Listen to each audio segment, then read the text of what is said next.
Deu para todo mundo captar? Casos de neuro sempre estremecem muita gente, né? O pessoal fica meio assim, com receio e tal, mas normalmente não é difícil não. É só ter paciência que você chega lá. Resumidamente, é uma menina de 56 anos, uma senhora, uma mulher de 56 anos de idade, com histórico de que há 3 meses começou hipercromia em língua, palato, porção distal dos membros, as mãos, e evoluiu com fraqueza progressiva nos membros inferiores, com dificuldade de marcha, alteração cognitiva, labilidade emocional e fraqueza que cometeu o membro superior, especialmente distal. Basicamente, essa é a história. A forma como ela chega, meio aguda, não sei, em delírio, não sei como ela chegou, parece que só foi ao ponto de entrada no hospital. Mas a gente percebe que aqui já há uma cronologia estabelecida pelo médico que coletou a história. Não é uma paciente que chegou desorientada, é um paciente que vinha assim, assim, assado e desorientou. Outra história, né? Uma história digna de um aluno do COR. Enfim, exame físico chamava atenção a hipercromia, digedococinesia, dismetria, uma atrofia difusa, hiporreflexia, basicamente isso, sensibilidade reduzida bilateralmente no membro inferior, não falou sobre nível sensitivo, nada específico nesse sentido, tá bom? Talvez não tivesse nível. Fora isso, nada significativo. Alguém sugere alguma coisa? Que não conhece o caso, obviamente. Uma pessoa aqui conhece, que está com os exames aí escondido. Alguém sugere? O neuro aqui, ó. Tá vendo o neuro? Esse cara que vai falar aqui é o cara do Babinski. Quem assistiu um dos cortes de neuro, tem uma aula, um corte aí que eu não sei mais qual é. E um cara não fez o Babinski. E me disse, não tive como fazer o Babinski. Eu falei, como você não teve como fazer o Babinski? O cara tá deitado na cama. Você, porra, qual foi a dificuldade de passar aquela zorra na sola do pé do cara? Aí ele disse, o cara deitado eu não consigo fazer. Eu falei, você vai fazer em quem? Então, em quem tá em pé dançando? É ele que vai falar aqui agora. Vá lá. Professor, como a gente sempre discutimos neuro, né? O mais importante é topografar a lesão. Várias lesões, eu acho que a gente poderia pensar, mas simplificando, eu acho que a gente poderia pensar numa paciente que tem déficit de marcha com alteração de nível de consciência, a gente tem que pensar, acho, naquele tripé que a gente sempre fala, sífilis, B12, deficiência de B12 e HPN. Quem é HPN? Só para o pessoal que não tá ligado. Você fala de pressão normal. Beleza, para não pensar que é hemoglobinura paroxística noturna, tá. Com essa alteração de pele, com essa... Esqueci o nome agora, hiperpigmentação. Eu pensaria em B12, seria a minha principal hipótese para esse caso. Pensando numa paciente que chega com déficit cognitivo, com alteração de nível de consciência, eu pensaria nessas 3. Com essa alteração de pele, eu pensaria em vitamina B12. Deficiência de B12. Beleza. E você falou sobre topografar a lesão. Você conseguiu topografar? Ou tá difícil?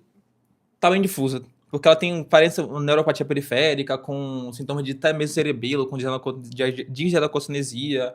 Tem ali também uma história de alteração de nível de consciência, tem também retenção vesical, alteração de esfíncter, bem difuso. Aí, se eu até falou disso, lembrei agora. Você já falou em beira do leito.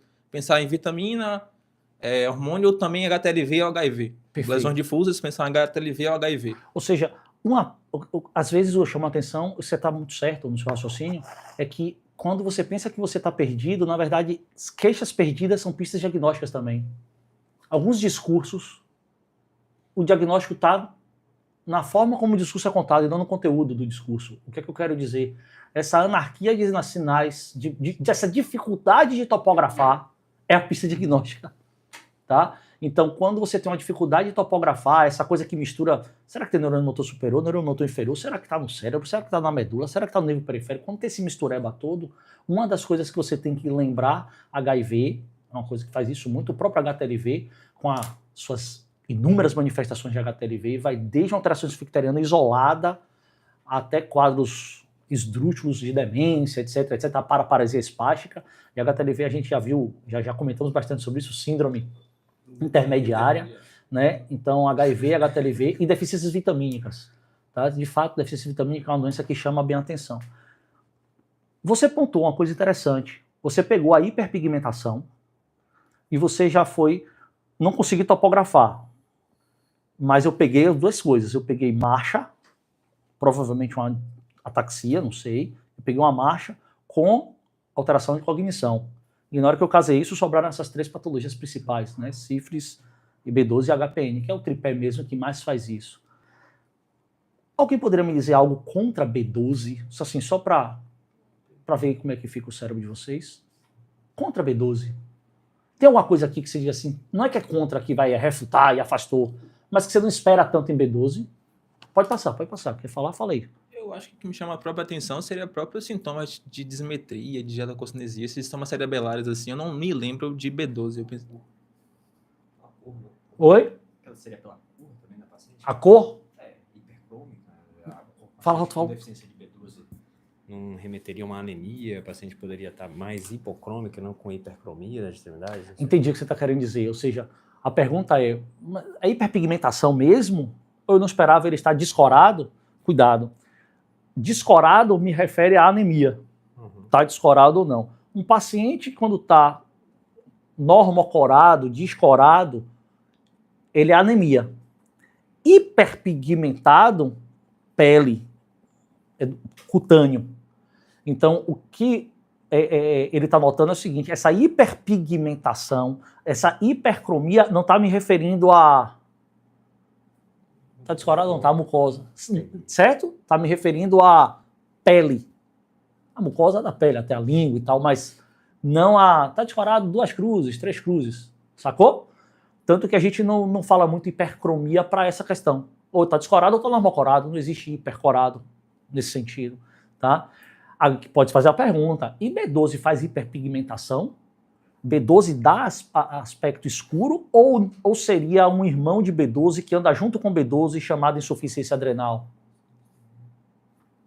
E a gente poderia pensar que esse paciente tem, na verdade, deficiência de B12, mais insuficiência adrenal, doença de Addison, a gente chama isso de síndrome poliglandular, e isso daqui casado com quadro neurológico, XYZ. O que eu perguntei sobre B12, para você ter um pouquinho de estranheza com B12, não é estranheza, mas como é que é o comportamento das manifestações neurológicas de B12? Neuropatia periférica. Neuropatia periférica. Veja. Não, vamos lá. A neuropatia periférica do B12 existe, mas é uma das coisas mais questionáveis. Até que ponto é a deficiência do B12 ou é de outras vitaminas que faz a neuropatia periférica, sabe? Quando a gente discute B12, a gente discute degeneração subaguda combinada do corno posterior da medula. Ponto. Essa é a manifestação neurológica clássica. Degeneração subaguda combinada do corno posterior. E quando a gente fala que pega o corno posterior, o que é que isso significa? Significa que ela é eminentemente sensitiva. E a manifestação clássica dela, assim como sífilis, que é tabes dorsalis, é muita ataxia. Muita ataxia. Perde sensibilidade proprioceptiva pra caramba. E aí ele tem muita marcha táxica. É um marco desses pacientes. E aí tem até a marcha tabética, né, em algumas circunstâncias para sífilis, etc. Então, B12, a neuropatia periférica que se fala muito, é justamente o ponto menos importante nas B12, quando você compara com degeneração subaguda combinada do corno posterior da medula. Então, só que essa degeneração subaguda combinada do corno posterior da medula, ela é predominantemente sensitiva. O quadro motor no B12 é incomum, no sentido de que não é precoce. Para ocorrer o quadro motor, tende a levar tempo. É uma doença que ela é de trás para frente. Então, se o paciente chega para você com um quadro motor exuberante, você fica estranho para ser B12. Não é comum os B12 vir com quadro motor na sua cara. Ele vem predominantemente com quadro sensitivo, mas aí ele evolui para o motor? Vai evoluir. Se você não tratar, ele vai evoluir, o corpo vai comer. Beleza? Então, esse é um ponto que me gera algum grau de, poxa, será que tem quadro motor aqui? E veja que tem dificuldade dele encaixar. Na verdade, tem uma dificuldade na mão. Essa dificuldade é por fraqueza propriamente dita? Ou é, na verdade, dismetria, giardococinesia, coisa fina, que é a parte mais cerebelar? E B12 pode fazer. Tá? Quadros cerebelares, manifestações cerebelares. Você pode ter manifestação, a gente viu recentemente no hospital, uma manifestação de parkinsonismo, até a coratetose, um bocado de manifestação louca associada com B12 mesmo.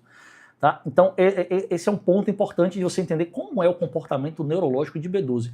O comportamento neurológico de B12 ele vai da parte cognitiva à parte, digamos assim, neuro e versus psiquiátrica. Uma das manifestações psiquiátricas é loucura megaloblástica. O cara fica doidão, velho. Doidão. Tá? Surtado mesmo. Vou contar uma história. Acho que eu já contei aqui no corpo. Acho que eu já contei essa porra. Eu já contei que a gente já discutiu B12 em algumas circunstâncias. Sempre tem um B12 na jogada, mas nunca teve um corte de B12. Eu era interno, e aí chegou para ver uma paciente na enfermaria com meu pai fazendo a visita. Era CG fazendo uma visita. E eu era peru de visita, tipo vocês no final.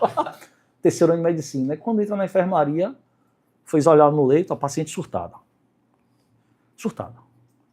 Ninguém entra! E ela sozinha no quarto. Ninguém podia entrar no quarto. Só a residente que podia entrar. Eu não sei de onde tirou a paixão. Só o residente que podia entrar e examinar. Ela pegava fezes, o cocô, e ficava na porta para arrumar quem entrasse. Se entrar, eu vou jogar! Imagine. Era loucura megaloblástica que essa paciente tinha. E aí vem um adendo. O quadro neurológico do B12, seja neuro ou seja psiquiátrico, não demanda o quadro hematológico antes. Não precisa. Você pode não ter nenhum grau de anemia. Nada. Sua HB ser de 12, 13. Não precisa. Você não precisa ter manifestação hematológica para ter manifestação neurológica. Você pode ter isso dissociado. Eu só tenho um quadro neurológico, um neuropsiquiátrico, eu só tenho um quadro hematológico e assim por diante. Inclusive, eu posso só ter o quadro cognitivo. Demência. Tá falando com demência? Demência faz parte do geriatra, minha esposa é geriatra, pau, rotina. Cadê o B12? Cadê o B12? Cadê o B12? E cuidado com o B12, eu nem sei o resultado, tá? A gente tá falando de B12 pra caralho, depois a gente toma 1-0 aqui. Eu vou falar depois pra vocês o que eu acho que pode ser sem ser B12. Eu concordo com a hipótese de B12 pela hiperpigmentação, chama muita atenção. Mas o B12 muitas vezes vem só com quadro cognitivo, você tem que fazer. E atenção, o valor de referência de B12, menor que 200 é deficiente, né? Assim, entre 200 e 300 tá na margem. Acima de 300 é normal. Rapaz, se tiver entre 200 e 300, ele pode ser deficiente, porque você quando dosa o B12, se eu não me engano, você não dosa o B12 global, você não dosa o B12 intracelular, você estima como está. Então, o paciente que está com sintoma neurológico e o B12, por exemplo, B12 dessa menina aqui vier 280, dessa mulher, B12 280, com esse sintoma, é para considerar que é deficiência de B12. Não precisa estar abaixo de 200. Certo? Só atenção com B12 nesse sentido, porque eu já vi muita gente comer bola. Mas qual é uma outra pista de B12 que nessa paciente não está digitação? Não tem. Mas eu acho que não tem porque não descreveu. B12, apesar de ser uma doença medular, normalmente não dá nível. Porque a medula normalmente dá nível. Mielopatia normalmente tem nível sensitivo. B12 normalmente não pega, não dá nível sensitivo. Se eu não me engano, o neurocirurgião está aqui, ela não pega o espino talâmico. Só pega normalmente o cuneiforme e o grácil e depois você pode até cinear. E ela é predominantemente, ela gosta de membro superior e membro inferior, mas ela é mais proeminente no membro inferior do que no membro superior. Sacou?